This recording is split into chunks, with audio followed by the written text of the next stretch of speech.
Quiero intentar hacer esto en los próximos 30 minutos. A ver si vemos un milagro hoy, ¿verdad? De gloria a Dios, de verles y verles bien.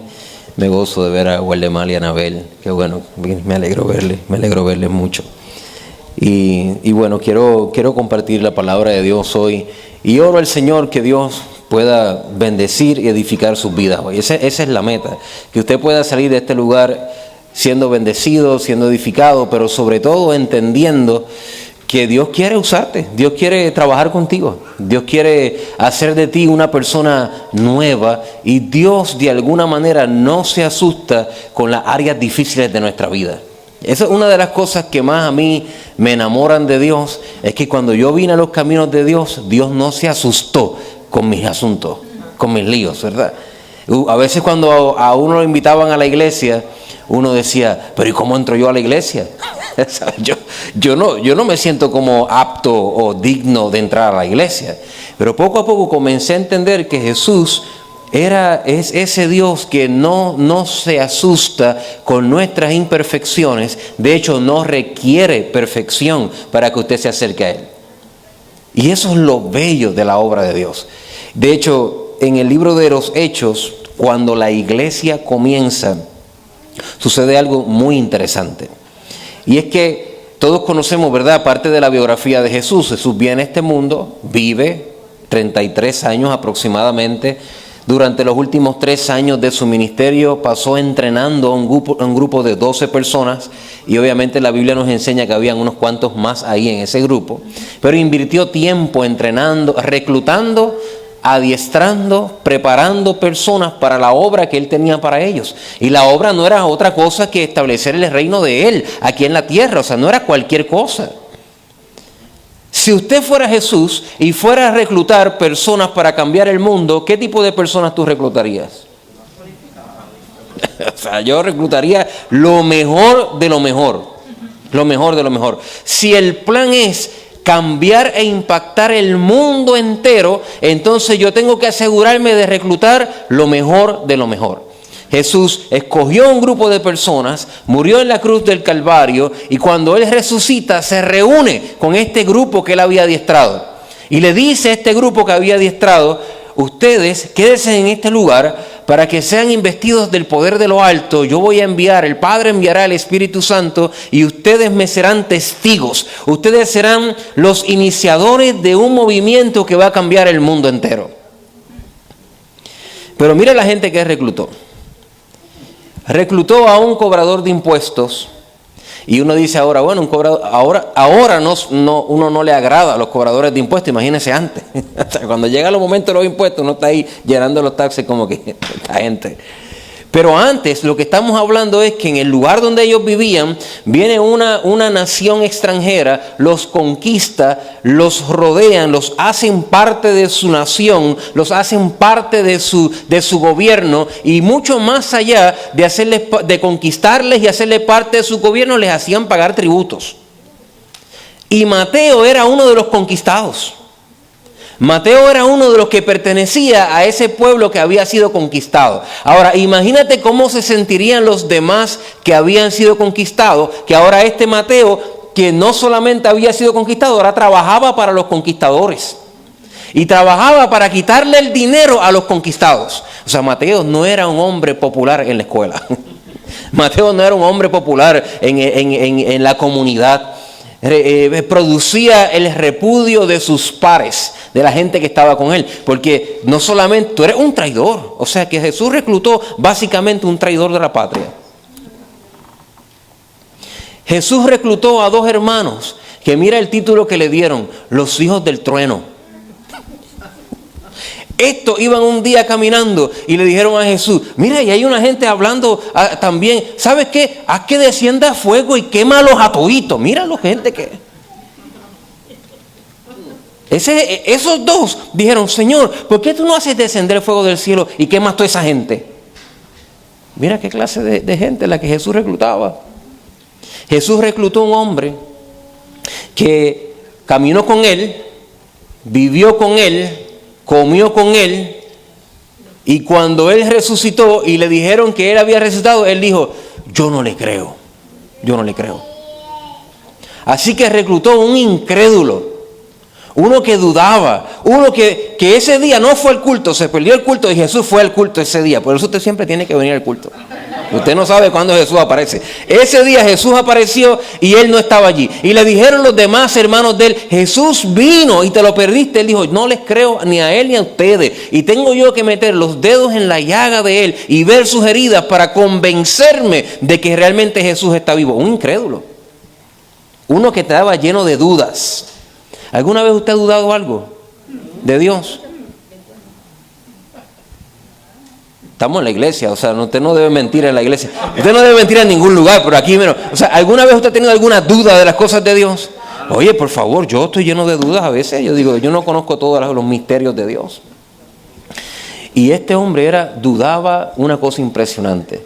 Había otro que era impulsivo. Y de hecho, cuando fueron a arrestar a Jesús, sacó una espada.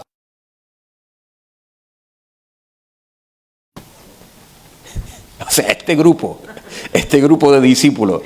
Yo me río cuando la gente piensa en los discípulos como, y los pintan, ¿verdad? En los cuadros. Hombres así como tan suavecitos, Y esta gente no tiene ni idea de quiénes eran. Estos tipos eran gángsters, estos tipos eran locos.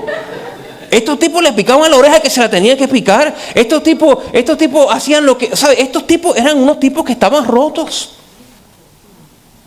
Y esa gente fue la que Jesús le pasaba por el lado y algo Jesús veía en ellos que nadie más veía. Y les decía, sígueme.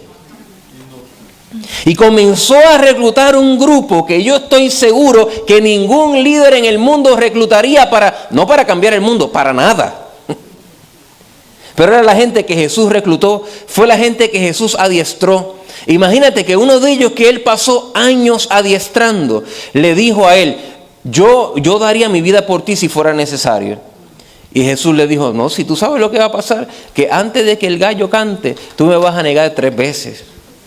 Y efectivamente cuando llegó la hora de la verdad, y le preguntaron a ese hombre, y le dijo a ese hombre, mira, tú como que te pareces al Jesús ese. Él dijo, yo a ese hombre no lo conozco. Le preguntaron por segunda ocasión, y él dijo, te dije que yo no sé quién es ese Jesús.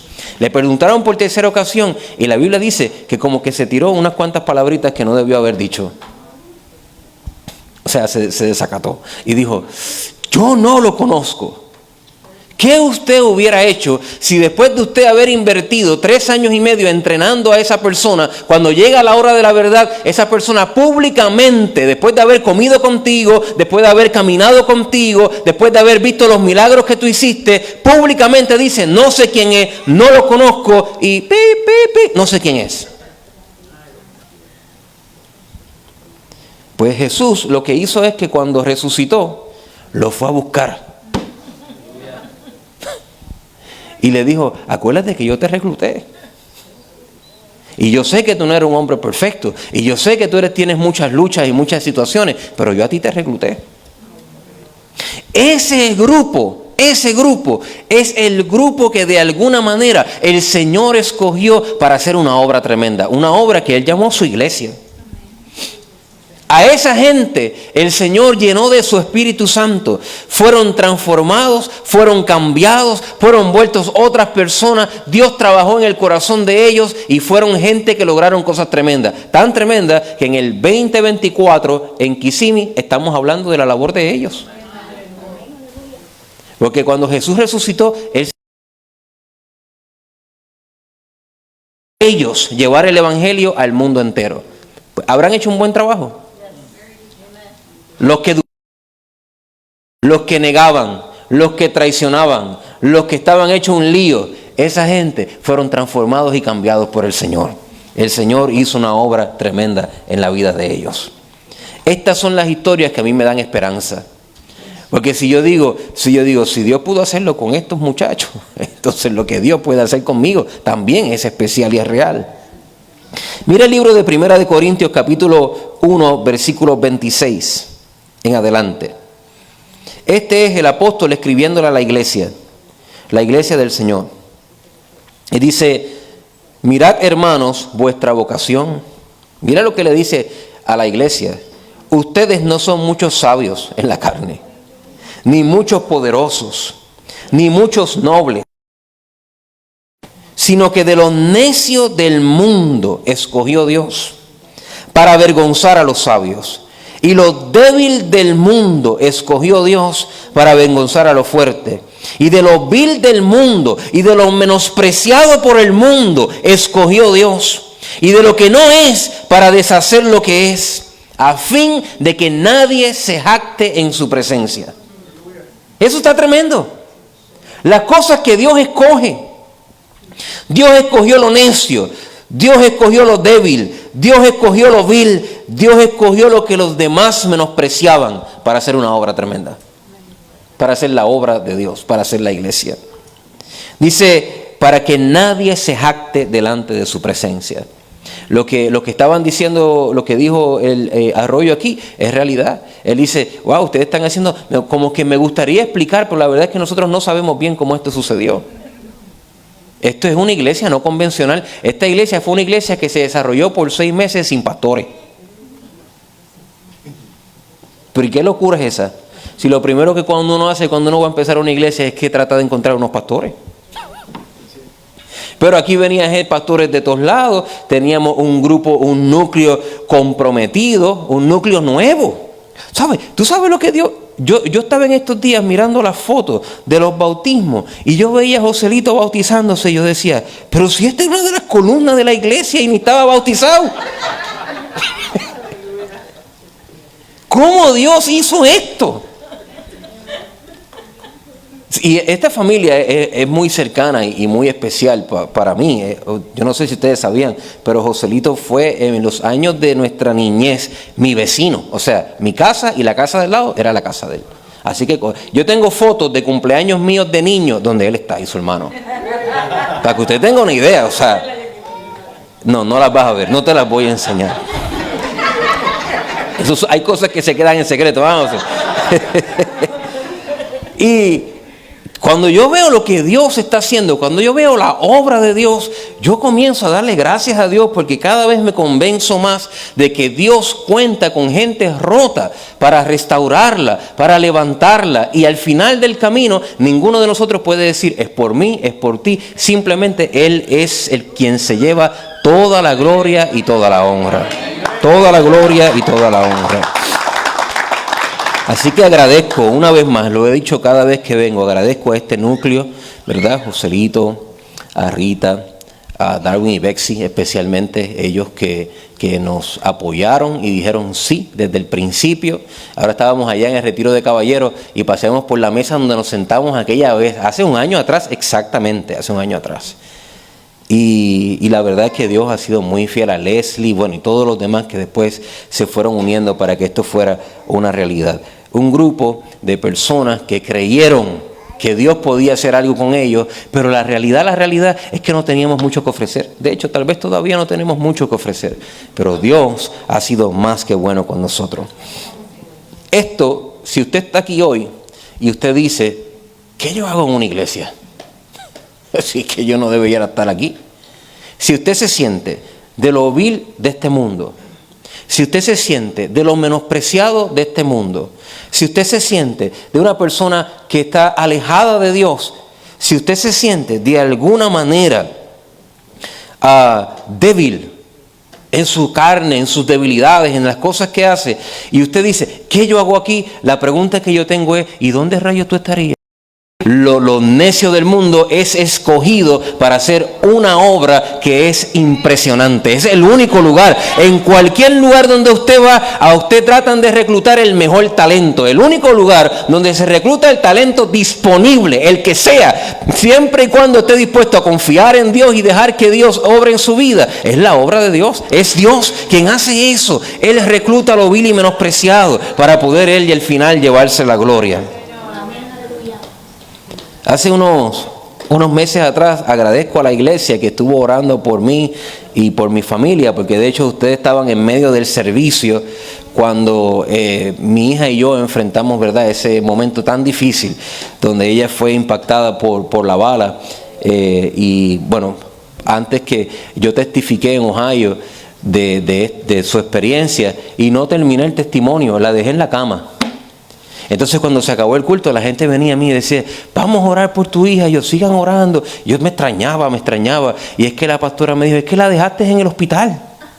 No la sacaste en tu testimonio de allí. Bueno, pues déjame empezar por el final para que no me pase lo mismo. Ella está bien, está haciendo sus terapias físicas, está en la escuela haciendo su vida muy normal y está loca por volver a las canchas a jugar y es cuestión de tiempo. La nena está avanzando de forma impresionante, la verdad. Gracias a ustedes por sus oraciones, ¿verdad? Gracias por sus oraciones. Pero cuando pasó eso, algunas personas, obviamente como yo soy pastor y Dios de alguna manera nos ha dado responsabilidades, siempre uno espera que lleguen momentos complicados para ver cómo vamos a responder en esos momentos, ¿no? Así que había muchas personas preguntando cómo van a responder en este momento. Y Dios nos dio una gracia muy linda, pero una gracia que yo no puedo explicar. Yo no puedo explicar los 7 pasos para mantenerte firme cuando algo malo te pasa. No sé, yo no puedo decir así es que se hace. Yo sé que Dios hizo algo. Él hizo algo para lo cual yo no estaba preparado. Él hizo algo para lo cual yo no me sentía capaz. Él hizo algo para lo cual yo no tenía ni la más remota idea de lo que Él estaba haciendo. Y al final del camino es lo mismo. Él lo hace para que nadie se jacte delante de su presencia. Al final la gloria es de Dios. Todo lo que ocurre en esta iglesia, si usted aprende a hacer eso desde el inicio, vamos a estar bien. Aquí el único que es merecedor de gloria y de alabanza es Jesús. Nadie más. Ni ahora ni en 10 años. Siempre la gloria será del Señor. Ahora, ¿te imaginas lo que Dios puede hacer contigo si aprendes a confiar en Él? Y quise empezar de esta manera porque en la próxima parte de este mensaje es posible que tú comiences a cuestionar, pero es que yo no soy digno, yo no soy digna, yo no debiera. Pero ya te dije que tú eres el tipo de persona que Dios escoge. Tú eres el tipo de persona que Dios busca. Pastor, yo tengo muchas dudas. Bienvenido al club. Pastor, yo tengo muchas debilidades. ¡Hey! ¡Qué bueno! Bienvenido al club. Pastor, yo no me siento que soy merecedor. Excelente, has llegado al mejor lugar. El lugar donde los no merecedores son escogidos por el único merecedor para hacer una obra tremenda en nuestra vida. Si tú aprendieras a confiar en Dios, Dios puede transformar tu vida para siempre. Si tú aprendieras a confiar en Dios. La palabra de Dios dice que aquellos que confían en el Señor no serán avergonzados. No serán avergonzados. Los que confían en el Señor no serán confundidos.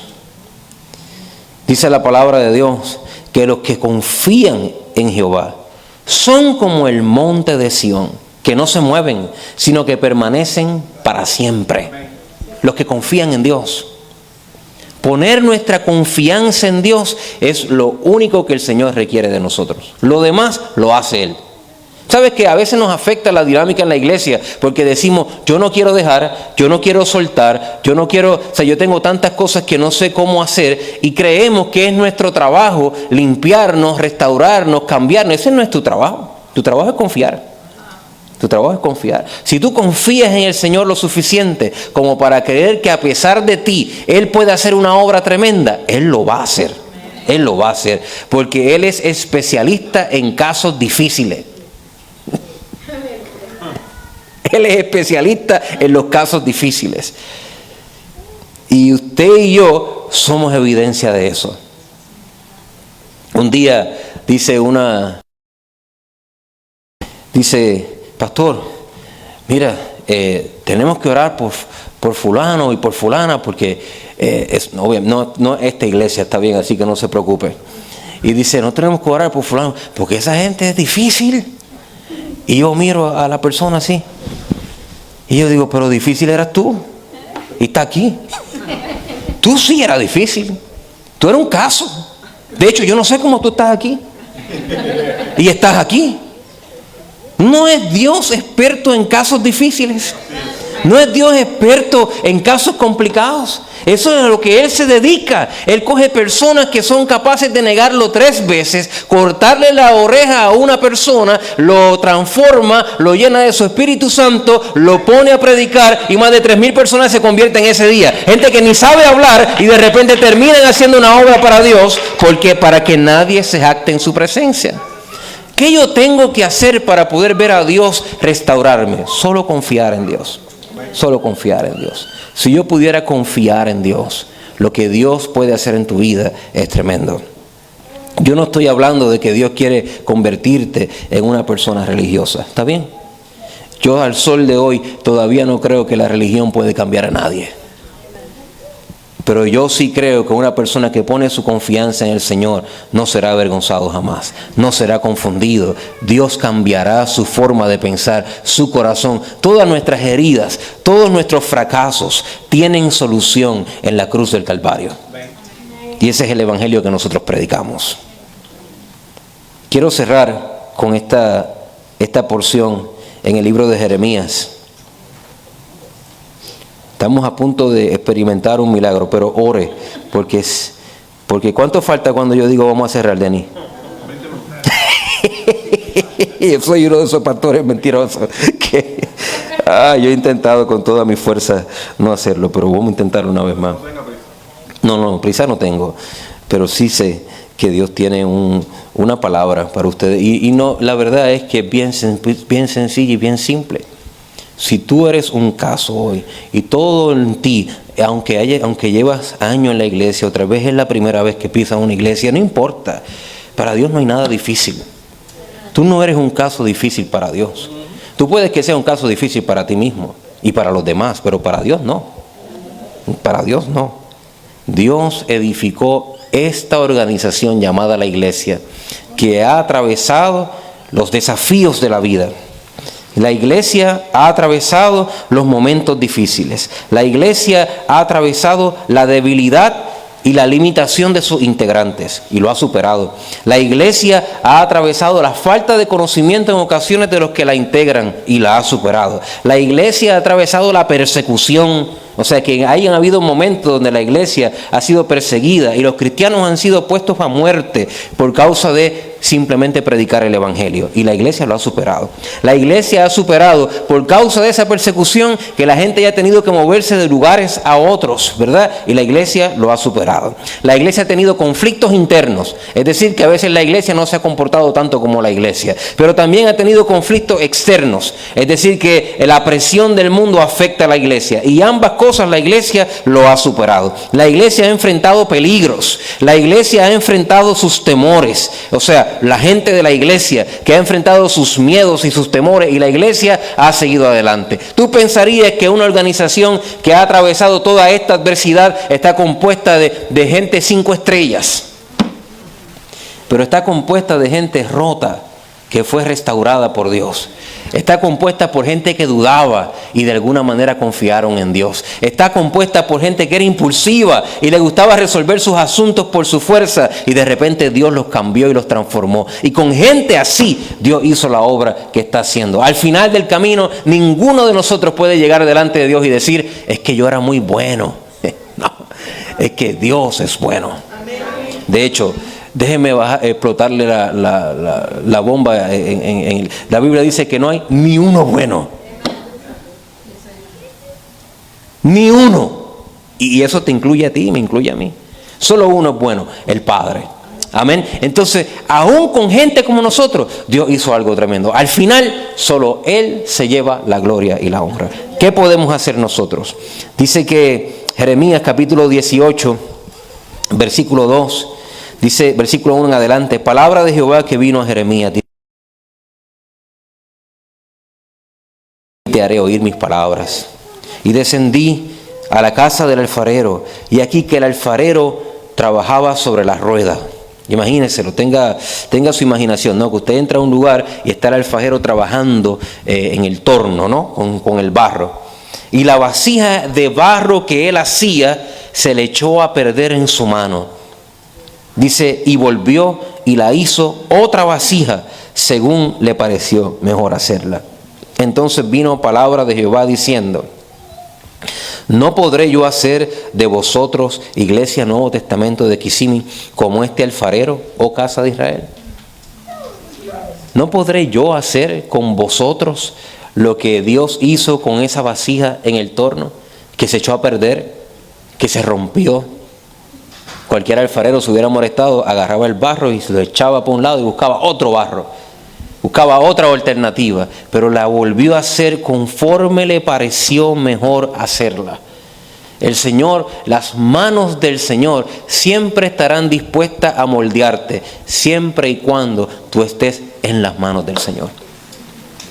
Y como único nosotros permanecemos en las manos de Dios es aprendiendo a confiar en Él, aprendiendo a confiar en Él.